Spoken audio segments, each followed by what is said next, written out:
more memorable. Mu gihe hirya no hino ku isi hakunze kugaragara abantu bakora ubufindo cyangwa se ibyo twakwita amaji ndetse bikanabageza kuri byinshi birimo kwamamara ndetse no kubona amafaranga, Hakizimana Mzalendo bakunze kwita Rasta avuga ko akora ubu bufindo kugira ngo abashe kubona ikimutunga we n'umuryango we. Yego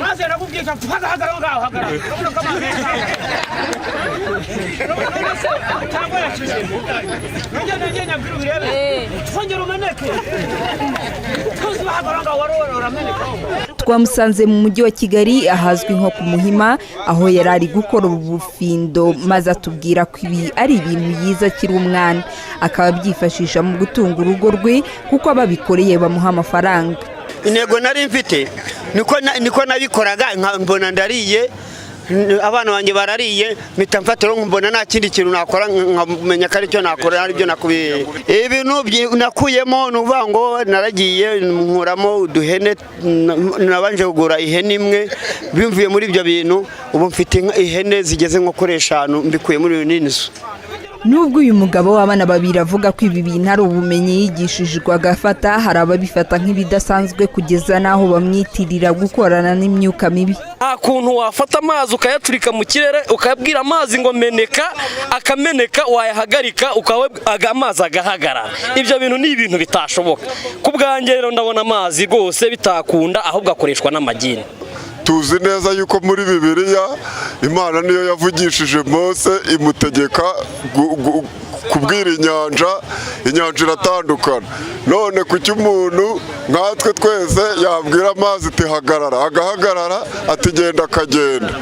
Njyewe iyo ndebye mbona akoreshwa n'abadayimoni. No muri Bibiliya batubwira yuko azahagarara mu kirere mu ijuru akayobya intore nimba bishoka. Ubwo rero bira bintu ntabwo byaba bigitangaza yuko yabikora ni imyuka mibi cyane ituruka ku mwana Satani. Mu gihe abemeza ko Mzalendo afite izindi mbaraga zimukoresha, hari abemera ko ubumenyi nk'ubu kubigira nubwo atari ibya bose uwabyize neza yabishobora.